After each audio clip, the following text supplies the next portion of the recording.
course, some scientists think that the most promising ideas aren't new at all.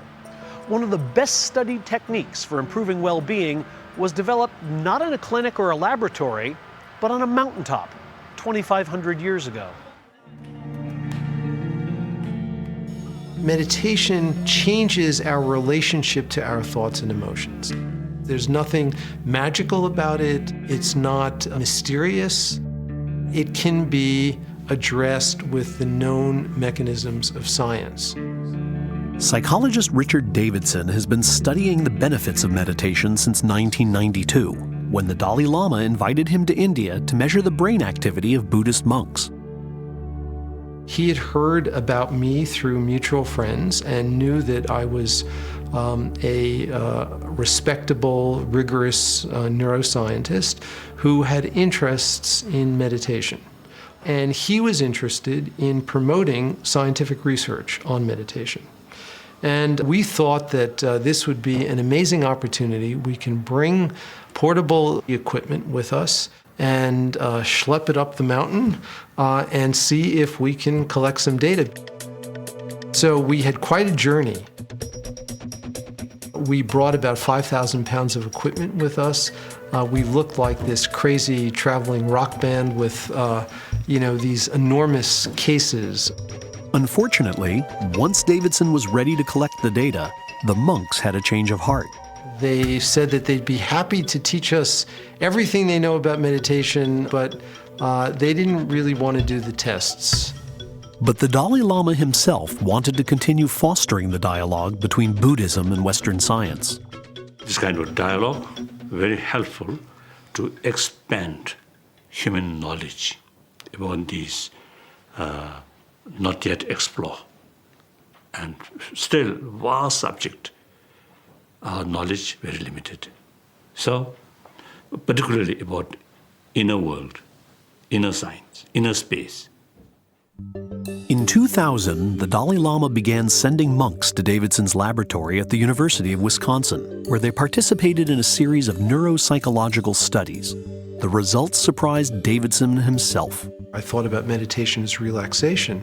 In fact, what we see in the brain of an advanced meditation practitioner when he or she is meditating is heightened activation, not relaxation.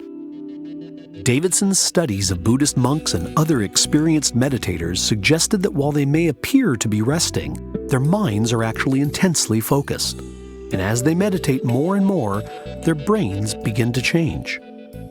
When Davidson compared scans of the monks to scans of people who'd never meditated, he found that the monks showed considerably more activity in the left prefrontal cortex, a part of the brain that registers positive emotions. There are certain circuits in the brain that are more sensitive to the processing of negative emotions and other circuits that are more sensitive to the processing of positive emotions. And more than any other organ in our body, the brain is built to change in response to experience. It's a learning machine. The scientific evidence suggests that we can actually train our mind and shape its circuitry in our brain in very specific ways to promote increased levels of well-being. I think scientific findings also very, very useful, very convincing. It can be useful for medical science and also can be useful for bringing new generation, more healthier mind, more compassionate mind.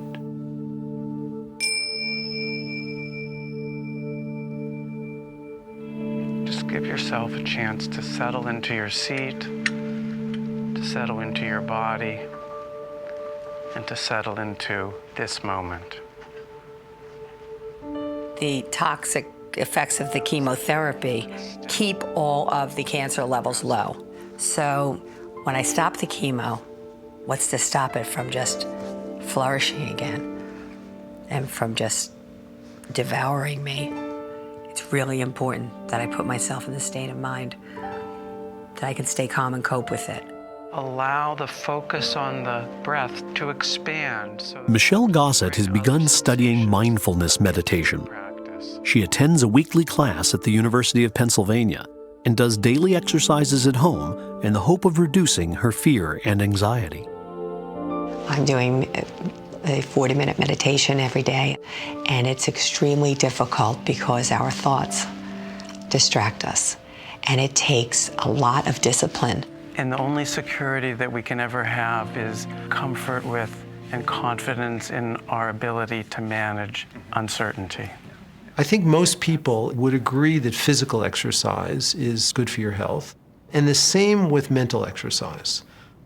If we took the training of our mind as seriously as we take physical exercise, we can actually train our brain to transform our happiness. I don't dwell on the sadness. I have a lot less anxiety now since I've been meditating. And I have to say that my anxiety has decreased by at least 75%. I find that I'm really not anxious. I'm very calm about it. I do get sad, but I don't dwell on the sadness. I used to think that things would make me happy. More money, success, prestige, position would make me happy. And I'm realizing now that that's not the fact. I think you can't really put a price on happiness or put a label on happiness. Happiness comes from within, and happiness comes from experiences that we have with people that we love.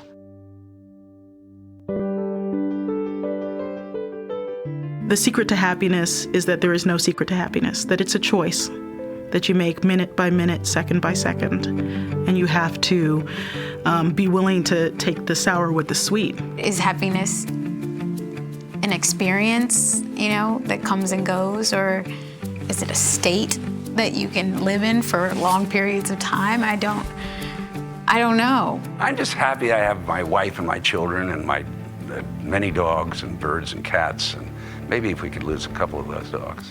I think the secret to happiness is being busy. And the secret to happiness is you don't have time to think, am I happy?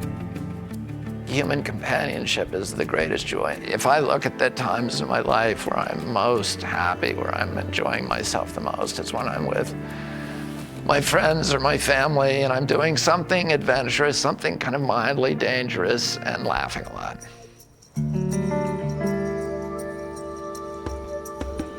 So, is there a secret to happiness? Well, yes, but it isn't very much of a secret. Scientific research suggests that a lot of things matter: money, health, work, but that one thing matters a lot, and that thing is social relationships. We're one of the most social animals on our planet. We need each other for just about everything.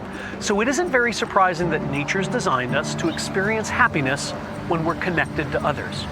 Family, friends, lovers, those are the social connections that matter the most. When they're strong, we're happy. When they're lost, we're devastated.